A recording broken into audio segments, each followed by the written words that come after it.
প্রতিদিনের মতন আবার একটা রেসিপি নিয়ে হাজির হয়ে গেছি আমার রান্নাঘরে। হ্যালো ফ্রেন্ডস, আমি তনুশ্রী। আমার রান্নাটা দেখে যদি ভালো লেগে থাকে তাহলে প্রতিদিনের মতন পাশে থেকে একটা লাইক, শেয়ার, সাবস্ক্রাইব করে দেবে। রান্নাটা দেখার জন্য সবাইকে জানাই স্বাগত। আজকে রেসিপিটা হচ্ছে শীতের সবজি। শীত তো চলেই যাচ্ছে প্রায়, তাই ভাবলাম রেসিপিটা আর যদি আজকে না দেখাই আর তাহলে হবে না, তাই জন্যই তোমাদের কাছে নিয়ে হাজির হয়ে গেছে। শীতের সবজি বিট, গাজর না এলে সবসময় পাওয়া যায়, কিন্তু বিট, সিম এগুলি শীতেরই সবজি, তার মধ্যে ফুলকপি। আর তাই জন্য আজকে বিট আর গাজরের কষা কষা একটা তরকারি বানাবো। দেখো তার জন্য কি লাগবে। বিট তো লাগবেই, বিট ছাড়িয়ে ছোট ছোট করে কেটে নিয়েছি ডুমো ডুমো করে। গাজরও ঠিক ওরকম করে কেটে নিয়েছি। সিম, ফুলকপি, আলু আর মটরশুঁটি। এইদিকে দেখো মশলার থালিতে সাজিয়ে নিয়েছি কিছু মশলা।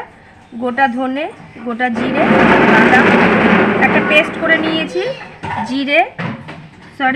আদা, টমেটো আর কাঁচা লঙ্কা বাটিতে নিয়ে নিয়েছি। সাদা তিল আর ফোড়ন দেওয়ার জন্য আছে দেখো একটা তেজপাতা, শুকনো লঙ্কা আর গোটা এলাচ। গ্যাস অন করে আগে থেকেই খালি কড়াই বসিয়ে দিয়েছি। খালি কড়াই গরম হয়ে গেছে। কড়াইয়ের মধ্যে দিয়ে দেবো বাদাম।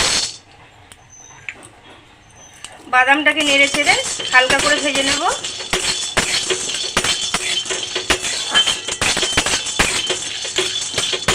বাদামটা নেড়ে ছেড়ে ভাজা হয়ে গেছে। বাদামটাকে আমি তুলে নেব।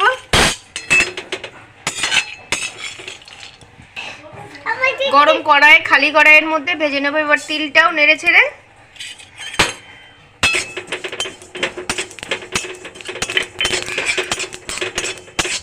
তিলটাও ভাজা হয়ে গেছে লাল লাল করে, তিলটাকেও নামিয়ে নেব।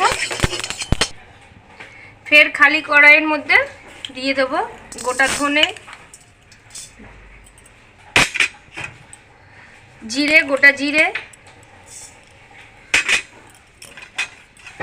একটা শুকনো লঙ্কা আর গোটা এলাচ।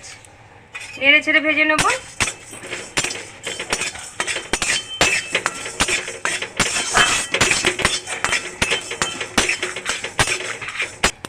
নেড়ে ছেড়ে ভাজা হয়ে গেছে। এই ভাজা মশলাটা এবার এটাকেও নামিয়ে নেব। নিয়ে মিক্সি ভিজে কিছু গুঁড়ো করবি, শিলনোড়ায় কর। আর এটা বসিয়ে দে। নে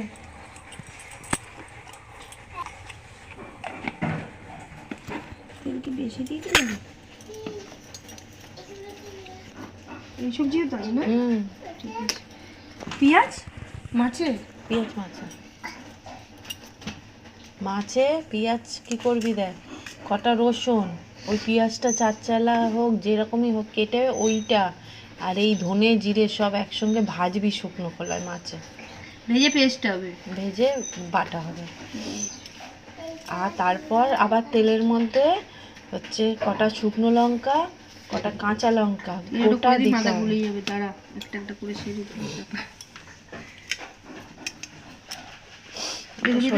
না, ফোড়নে লাগবে জিরে, সে দিচ্ছি,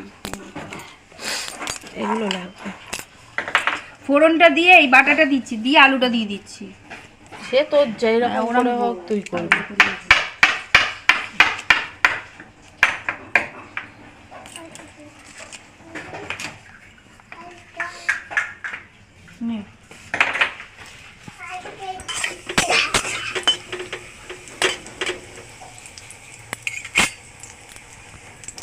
ফোড়নটা ভাজা হয়ে গেছে, দিয়ে দেবো কাটা আলু।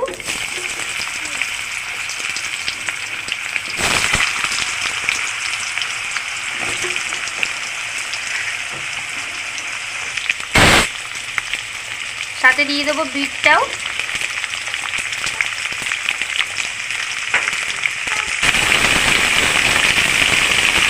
নুন দিয়ে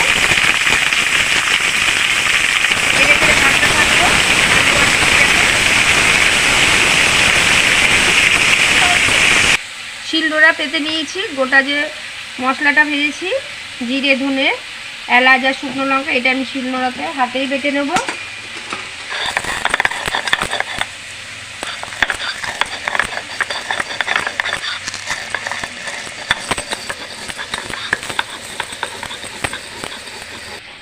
গুঁড়োটা হয়ে গেছে আমার, বাটিতে তুলে নেব। এক গুঁড়ো করিনি, একটু দানা দানা ভাবটা রেখেছি। আলু আর বিটটা ভাজা হয়ে গেছে। এবার আমি গাজরটাও দিয়ে দেবো।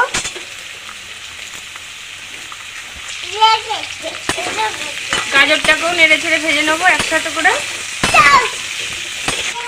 ভাজতে ভাজতে এবারে যে পেস্ট করে রেখেছিলাম টমেটো, কাঁচা লঙ্কা আর আদা দিয়ে দেবো।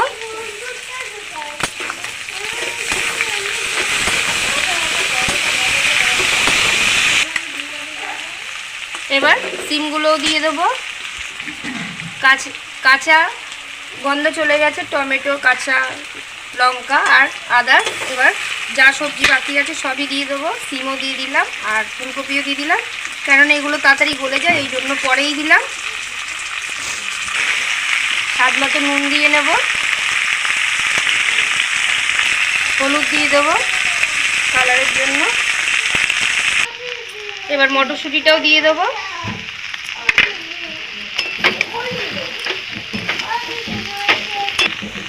সবজিটা নুন হলুদ দিয়ে ভাজা হয়েই এসেছে প্রায়। এবার যে ভাজা মশলাটা, গোটা জিরে, ধনে, শুকনো লঙ্কা আর এলাচ, এই মশলাটা দিয়ে দেবো। নেড়ে চেড়ে ভালো করে একটুখানি কষিয়ে নেবো সবজিটার সাথে মশলাটাকে। মশলাটা কষানো হয়ে গেছে সবজি দিয়ে। এবার আমি জল দিয়ে দেবো পরিমাণ মতন। জল দিয়ে দিয়েছি। কিছুক্ষণের জন্য ঢাকা দিয়ে দেবো সবজিগুলো সেদ্ধ হওয়ার জন্য। বেশ কিছুক্ষণ হয়ে গেছে, আমি ঢাকা দিয়ে রেখেছিলাম। ঢাকাটা এবার খুলে দেবো। তরকারিটা ফুটতে শুরু করেছে, সবজিও মোটামুটি সব সেদ্ধ হয়ে গেছে। আমি আর ঢাকা দেবো না, এরমভাবেই ফুটিয়ে পুরো শুকিয়ে দেবো, একদম মাখা মাখা করবো তরকারিটাকে। ভেজে রেখেছিলাম খালি কড়াইতে বাদামটা দিয়ে দেবো।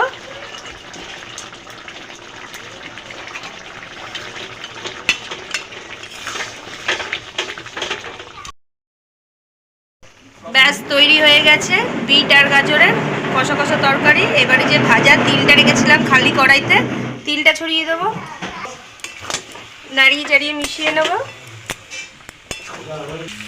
ব্যাস এবার নামিয়ে নেব। তিলটা দিয়ে একটু নাড়াচাড়া দিয়ে মিশিয়ে নিয়েছি সবজিটার মধ্যে। তোমরা একদিনকার করে খেয়ে দেখতে পারো। এরকম বিট গাজরের তরকারি দারুণ লাগবে আশা করি, গরম গরম রুটির সাথে বা ভাতের সাথে। আর আমার সাথে এইভাবে পাশে থেকো, যাতে তোমাদের কাছে আমি নতুন নতুন ভিডিও নিয়ে আসতে পারি রান্নার। ভালো থাকবে, সুস্থ থাকবে। Thank you.